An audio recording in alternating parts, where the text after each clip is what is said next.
Aujourd'hui, on a calculé que cette flambée des prix dans les magasins allait coûter 790 € de plus à un foyer français pour les mêmes courses par rapport à 2021.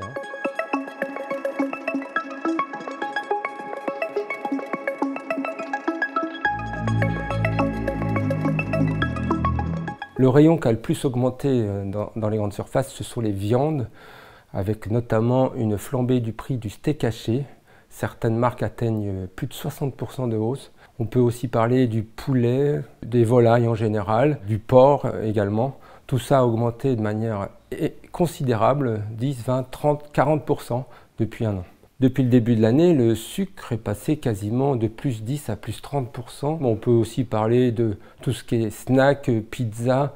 Le pain industriel a énormément augmenté depuis le début de l'année, la charcuterie, libre-service, autant de produits qui sont à plus 15, plus 20% aujourd'hui. Les gens achètent beaucoup moins de viande, achètent moins de poissons, achètent beaucoup moins de produits qui sont à forte valeur ajoutée, qui sont chers.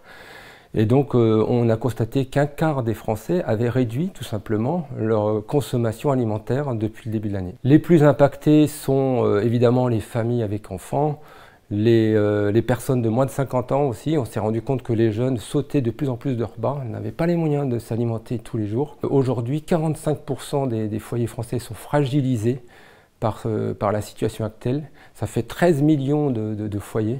Et ils rejoignent les 3 millions de foyers qui ne s'en sortaient déjà plus. On peut considérer que seuls 9% des foyers sont aujourd'hui préservés par la vague inflationniste. Le problème de cette vague inflationniste, c'est qu'on n'en voit pas la fin, puisque en 2023, les prix devraient monter jusqu'au mois de juin, atteindre 15 à 20% de hausse générale au mois de juin.